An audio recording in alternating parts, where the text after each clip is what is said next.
Baba Isabel. Icho pani muri Zimbabwe. Kumbuza ule za kuchira. Yes. Icho pani chikutika na makachira na mukani kufamba na ndevyo. Famba makati kufamba na chikote. La Zimbabwe. Muzizira ndevyo kufamba na bora. Bali kusunza. Dati kuchinjura. Dati kukomeza. Asiki kana kuchora kwa hilo. Ngiri kufamba zangu. Ngiri pasi kwa mvuru wa mzungu wa sasa. Mwana wa kundeleka. Bawezima. Wekugoa Zimbabwe.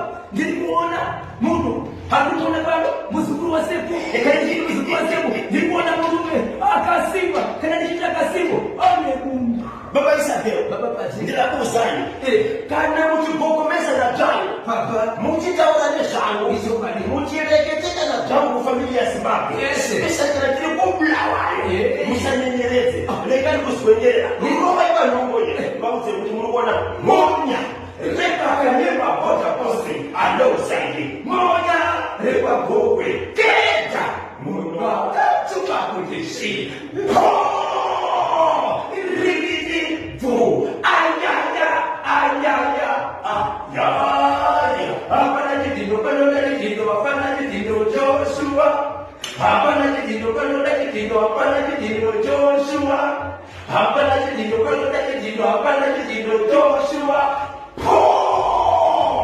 Rigidi for Tutrani Gibe. Itu pani muri Zimbabwe. Jadi mukati kuja kwenda kufanya zingine kama tima na wasemi karibu. Ndapindi na Zimbabwe. Paka. Bulawayo. Tomo bulawayo kiri kutubudi. Itu pani muri Zimbabwe kadiri ni chitizo. Pani nyanya ndi kuchakula pale kutika kadiri mtembea bulawayo. Maana kwa na kushira zina kutizo. Ndakamele kwenda baba wangu na mai wangu. Ndio kupanda karapamba. Baba na mai mtibarambana. Barambana kudaro. Ndakasara ndichigara na baba pasina mai kushikira baba vandidzinga asi ndikaenda kunogara kumba kwakaroorwa mai vangu baba vekurumekera kuti baba vakaroora mai vangu chinozviziva kuti murume anengaroora mai vako murume anengaroora mai vako ndibaba vako asi kwandakasvika ikoko ndakaonekwa kune musikana arikoko asi ndakazoda kukombisa musikana iyoyo chikadanana ndiri kunzwa kuti makuna asi ine musikana uyu hatina ukama ulo maniselekta mati chiri kuitika kunokopira wayo mwanakomana akazvarwa namai vake pamwe chete nababa vake baba namai vachibvarambara vana vakakudaro amai vake vakaenda kunorobha nemurume aorokudaro baba vake vakasara vakarora mumukadzi but iye akazwa kuti rekaende kutive kunogara naamai vangu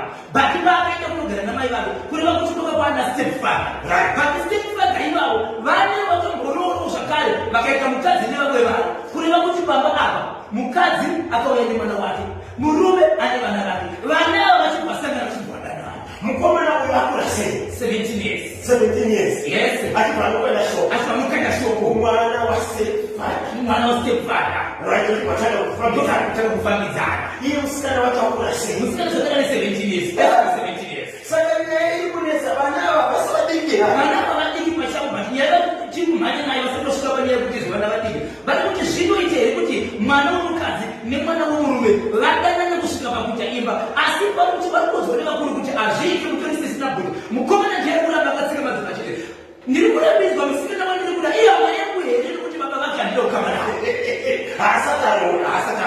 asatakaenda pakicheni asi ari kutarisira kuzoroora asi muri kundirambidzirei ndinouye hama yangu here Zimbabwe ndini vatongi ndini vateereri manyama muri kuti kudini koneicho chiri kubva kobulayo kuti kumahachura here kana kuti kunobheve mukakoni chaipo chaipo